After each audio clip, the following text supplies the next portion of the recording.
Hello, my name is Andrew Burton. I'm an acupuncturist from Pathways Clinic, and today we're going to be talking and exploring acupressure. Acupressure, the benefits are many. We could say that one of them is certainly rebuilding our relationship with our bodies, making contact with ourselves. Often many of us are, we could say, stuck in our heads. So acupressure is a way of coming down, rebuilding our relationship with the body. And it's, one of my teachers often used to say, it's not the thought of the body or the idea of the body, but the felt sense. So we're talking about, it's a very key word, the felt sense of our experience. And we're moving really from activity to receptivity. From activity to receptivity, moving the ometer or the percentage towards the receptive mode. Many of us, of course, important as it is, we have our to-do lists, our tasks that we need to achieve, and especially people that have experienced a degree of trauma in their lives or prolonged stress, or even psychological, emotional stress, often are a little bit stuck in this switched on doing mode, the active mode. So acupressure is a way of moving from this switched on mode. They call it the sympathetic nervous system. And important though it is, vital of course, that we are able to be in this sympathetic nervous system mode where we achieve tasks and we are very active. We also need to be able to switch off, and that's the trick. That's the important thing, to be able to switch off into what they call the parasympathetic mode. And this is where digestion, where we're able to absorb our food, the nutrients, far more effectively, where we have restorative time, restorative sleep. Often people who are stuck in the sympathetic mode, for example, get IBS, irritable bowel syndrome, that sort of thing.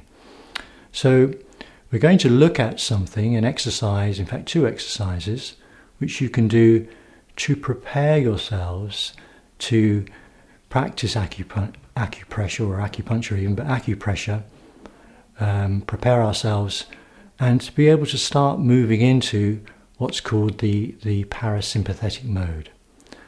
And so let's do that, let's explore that together.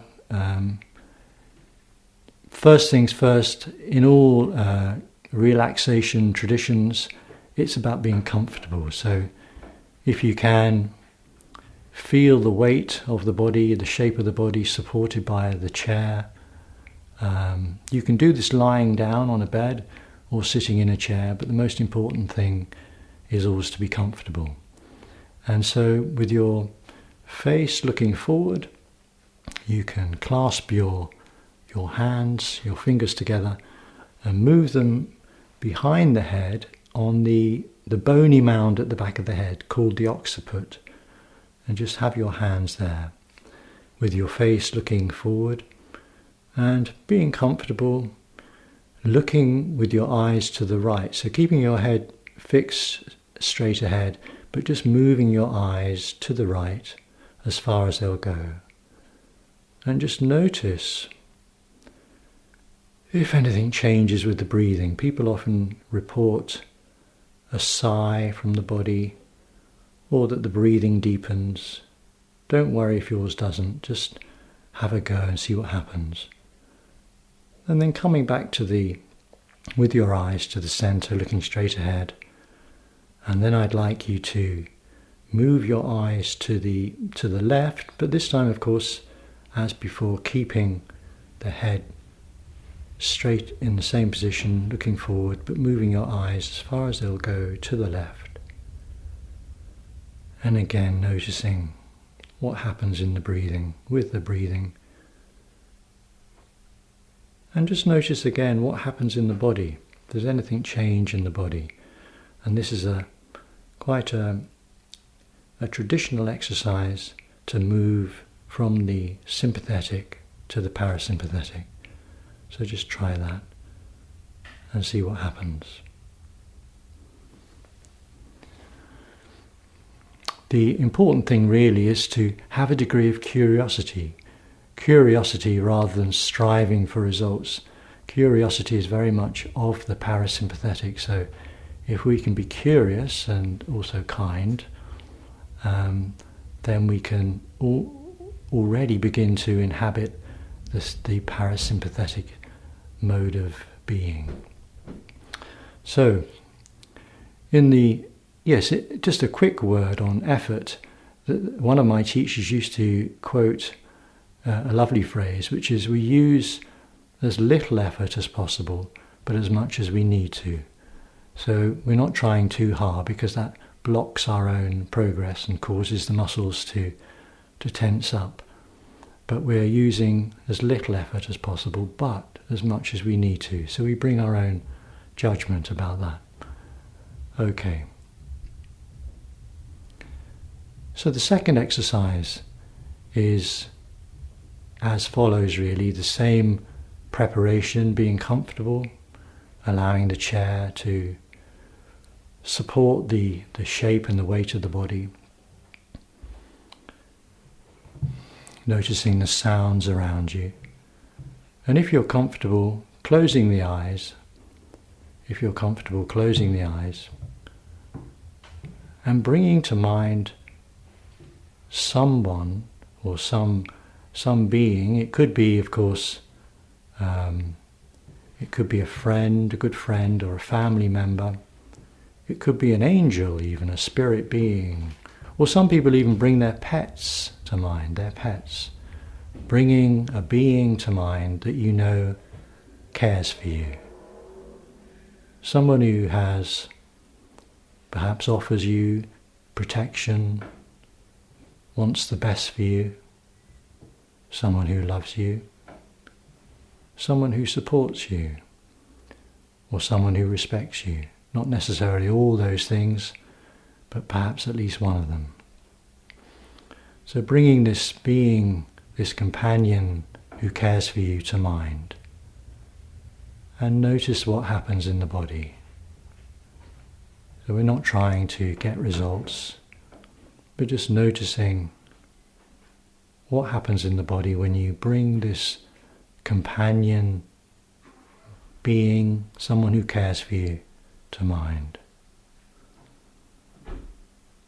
There's no right or wrong response in the body, we're just noticing. And I'd like you to imagine looking back at this being, making eye contact with this person, this animal, this spirit being, and notice the energy from your eyes. What happens in your body with your eyes as you do this, as you make eye contact. You just be aware of what happens. And you can experience this, practice this for as long as you like, several minutes or a bit longer.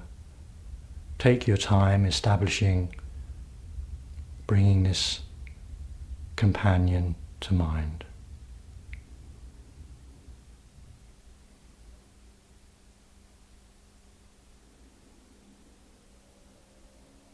And it's something you can bring to mind whenever you feel perhaps a bit stressed, or if you want to move to a more receptive mode, you can do it as preparation perhaps for meditation or acupressure. Use it as you see fit. And whilst we're with the eyes, we can stay there and start to relax the muscles around the eyes. This is going to be a short relaxation body scan, just to begin to relax the body. You can do this before acupressure or afterwards perhaps. But just again being comfortable, notice the weight and the shape of the body on the chair, supported by the chair. allowing the sounds around you to come and go.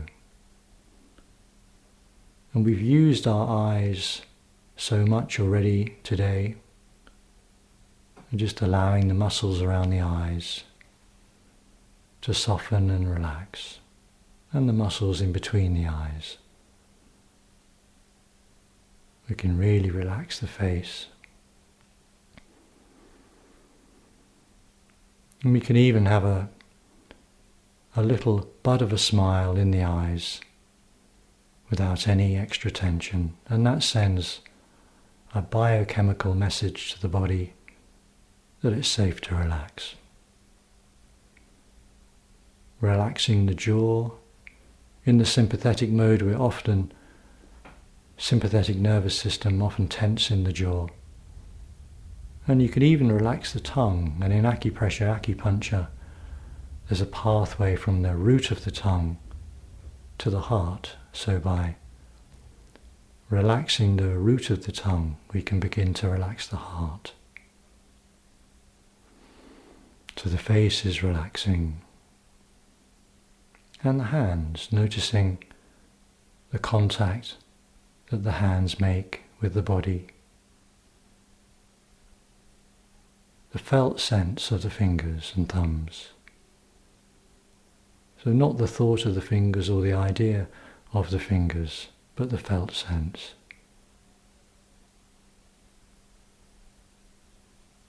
And the feet resting